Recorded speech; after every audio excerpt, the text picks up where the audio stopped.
Thank you, Honourable Speaker.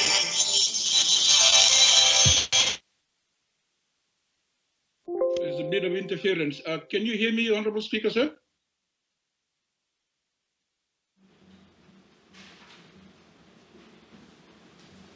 I can hear you. Thank you, Honourable Speaker.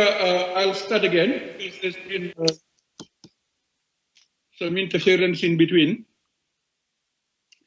Mr. Speaker, I move that this Parliament approves a sum of $50 million from the COVID-19 Support AIDS Fund provided by the governments of New Zealand and Australia to be dispersed as income support to the unemployed and affected small and medium businesses as a result of the outbreak of the pandemic. Thank you, Honourable Speaker. Is there a seconder? Mr. Speaker, I second the motion. I now invite the Honourable Tikoduadua to speak to his motion. You have the floor. Thank you, Mr. Speaker. Mr. Speaker, I will inform Parliament about how calls for help are being treated to show why it is important for government to provide assistance, because a few pleas for assistance have been rubbished by a couple of honourable members in a quite dishonourable manner. And this is highly relevant to why the motion seeks realistic help for the people. Mr. Speaker, in the last hour of Parliament yesterday evening, we heard the Honourable Assistant Minister Alvik Maharaj take strong exception to NFP leader, the Honourable Professor Biman Prasad's comments about the role of assistant ministers, including two factual statements about utterances by two of Honourable Maharaj's colleagues. Mr. Speaker, I can tell him that what the NFP leader said was 100% correct. Honourable Maharaj would like to know how some members of his Fiji First government or assistant minister colleague. On the motion, please. Treating requests for help from the less fortunate cane growers and others calling on behalf of the people living in areas in which they reside together. What I am saying, Mr. Speaker, is that the calls, pleas and cries for real assistance have reached a crescendo, and government must act. It must have a clear, definite plan and practical solutions to meet its social and moral obligation to the people in their hour of need. We cannot leave it to individuals or politicians of the likes of two particular assistant ministers to treat calls for help with disdain or a joke. As the party leader stated last evening, one of the Honourable Maharaj's colleagues remarked to his fellow government MPs that he was giving the number of a person, a sacked teacher facing charges, to growers he considered as being notorious when they asked him about the forced cane payment. The second case quoted by the leader was that of a no-sorry resident, calling an assistant minister from the same district about food rations last weekend. The assistant minister said that if there were 30 to 40 people, the government could help. But when the gentleman replied 200 people were affected, the assistant minister told him to ask in his words, Biman Prasad and NFP for rations. Needless to say, Mr. Speaker, that we have proof of what I just stated, let alone the tirade and false campaign against the NFP on social media by persons. Point of order, Honourable Speaker. Point of order. Yeah, Honourable. Point of order. What's the point of? It's yes. Say, my point of order is why Honorable Pio Tikoduadua is referring to Honorable Maharaj's colleagues. If he has the name, he should be actually giving the name, and he should actually abstain using Honorable Maharaj's colleagues. Why am I being targeted in this particular debate? I have nothing to do with the statement that was actually released by Honorable Biman Prasad yesterday, nor I'm that particular minister, so why my name is actually popping up in his debate? He should refrain from doing that, sir. Honorable Tikoduadua, just stick to your motion. You have the floor. Thank you, Mr. Speaker. Needless to say, Mr. Speaker, we have proof of what I just stated, let alone the tirade and false campaign against the NFP on social media by persons we know to be ardent supporters of Fiji First, Point of order. which is their right to do so. But their lies about NFP receiving container loads of rations is aimed at creating and hostility towards the party. Point of order. These cowards, Who's if I asking can for the point of order? Put your hand up. will not succeed. Mr. Speaker, why are some pouring people's need for answers by behaving like imbeciles? The answer is simple, Mr. Speaker. The political party or government they support There's a well-planned point of order by Corolla Bissau. industry Honorable Corolla as a Bissau. result of the COVID-19 pandemic. There's a point of order. Honorable Corolla Point of order, Bissau. Honorable Speaker. Point of order, Mr. Speaker, sir. You have We are talking on a motion. Yes, Mr. Speaker, we are talking on a motion that has been raised by the honourable member on the 15 million COVID-19. He's swaying far away from the subject that is being discussed and put on the floor. Honourable Speaker, sir. Coming to it, don't. Honorable Tikoduadua, you have the floor. Stick to your motion. Mr. Speaker, if the government would listen, they will understand that what I'm saying is relating and is building up to the reason why we are asking for this $50 million to be given to the people. It's expressing the very need of the people which they are trying to stop. So I'm not saying anything that's deviating so far away from what I am trying to prove to the House. So maybe if they listen, they will learn something. Mr. Speaker,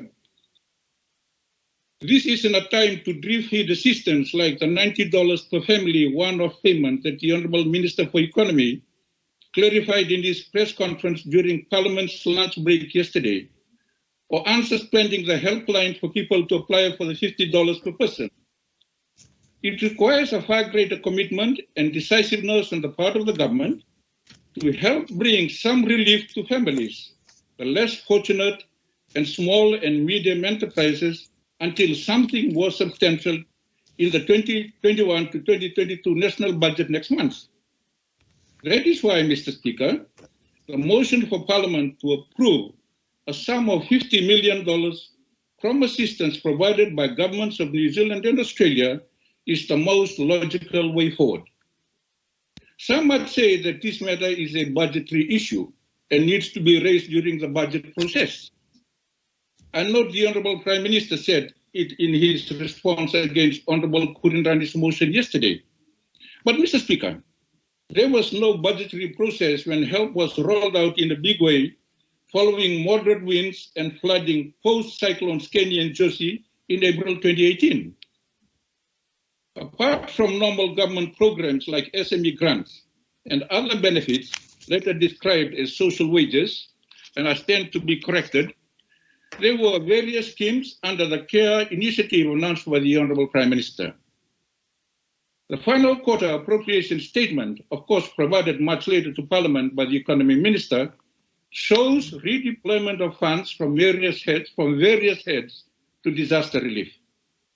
Mr. Speaker, a total of $110 million was deployed from other parts of the 2017-2018 budget towards this from May 1st to July 31st in 2018. Mr. Speaker, if $50 million cannot be allocated for relief, now from funds given by Australia and New Zealand, then for sure, what was done at the drop of a hat in 2018 can surely be labeled as a vote-buying exercise through freebies and other bonanza, because 2018 was an election year. If it can happen in 2018, those people should not have been helped. It can be repeated in 2021, when several thousand people are unemployed and hundreds of small and medium enterprises are closed and suffering. Piecemeal approach to overcoming the economic effects of a pandemic will not work. Mr. Speaker, yesterday, the ABC News reported that Australia's economy had recovered and bounced back to pre-COVID-19 levels faster than expected. The reason, one, there is a blueprint for COVID containment, and two, of course, stimulus. A country predicted to be in recession for the first time in 30 years is now growing by 1.8% in the first quarter. And that country, pouring aid here like New Zealand, is the main source of our tourists for a few decades. Mr. Speaker, we have been inundated with calls for help. We can only do so much with our $40,000 per annum parliamentary salary. We have been asking our ardent supporters to help. Of course, they are also constrained. We request the civil society organizations to provide food upon verification of reports that we get. They do so, in most instances, of course, without any help from government. At a time when we need every able person with expertise and security know-how to be in the front line to protect us from this pandemic, we can certainly use extra help to assist our people meaningfully. We need a coordinated and unified approach, a whole-of-nation approach, Mr. Speaker, including government, opposition, civil society organizations, religious and cultural bodies, provincial administration, village elders, and advisory councils to work together. Collectively, this will result in the best data and footprint on the ground, and help will be meaningful, proactive, and without much wastage and duplication of resources. Mr. Speaker, our people need help, and they need it pretty fast. Last Saturday night's announcement by the Honourable Prime Minister is of little comfort to the several thousands in need. $50 million can help 100,000 families with $500 each, including operators of small and medium businesses, at least to meet their basic needs, until the announcement of a more comprehensive policy in the next budget. We already missed out on stimulating the economy in the cane belts in the 8 cane growing districts last week by failing to ensure that growers received $20 per ton of cane as fourth cane payment. Government lost the opportunity to ensure the injection of $34 million into the economy. And this failure may result in the delay of start of the new harvesting and crushing season, of course combined with the pandemic, and ultimately hurt the economy. Mr. Speaker, Fiji Sugar Corporation statistics show 70% of the growers being average or below producers. This means they produce 143 tons of cane or less in a season. Even at 143 tons, growers would have received $1,474.33 in their fourth cane payment. Now, how can this paltry sum of money help them prepare for harvest by hiring cane cutters? 70% of cane is harvested manually, and how can they sustain their livelihood on this meager amount? So how will farm laborers and cane cutters survive if growers aren't able to provide for their basic needs, let alone survive him or herself? The emphasis here, Mr. Speaker, cane cutters and farm laborers are also part of the rural poverty statistics, and these would have risen following the outbreak of the pandemic.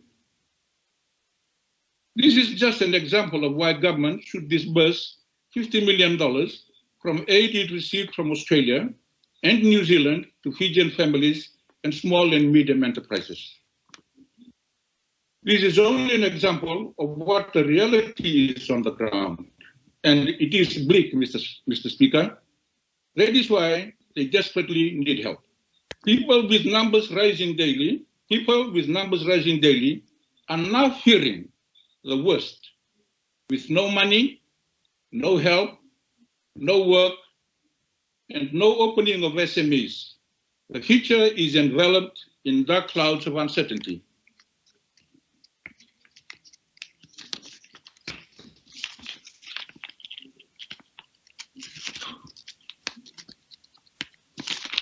Mr. Speaker, that is precisely why government needs to come up with an immediate plan to not only alleviate the plight of the people, but to resuscitate our economy without further endangering lives that only see fragility and nothing else. We can and we must help. There is no time to waste. Mr. Speaker, before I commend the motion to Parliament, the frontline health workers have been the subject of scrutiny by some members. As we all know, they are risking their lives to keep us safe. Mr. Speaker, they deserve more than our praise. They deserve all the moral support they can get. And most importantly, they deserve just financial reward for their work 24/7. I would like to ask, are they paid overtime? Do they get meal allowance? Or do they get time off and rest in lieu of the long hours they put, either under the hot sun or driving rain? Mr. Speaker, I've been told by some police officers that they do not receive meal allowance. They contribute $30 each in a week to buy their meals. Then we're told of health workers now stranded at CWM Hospital, where as of last night, the COVID-19 positive cases numbers has risen to 19. They are reportedly on long shifts, and while we are told they are billeted at hotels, the health staff weren't told where they will stay or what they will eat. These uncertainties must be put to rest, Mr. Speaker. Only then will our praise for the frontline warriors be genuine. Mr. Speaker, I commend the motion to Parliament, and I thank you. I thank the Honourable Pio Tikoduadua. Honourable members, the floor is now open for debate on this motion. And I give the floor to the Honourable Salote Rondon. You have the floor, ma'am. Thank you, Honourable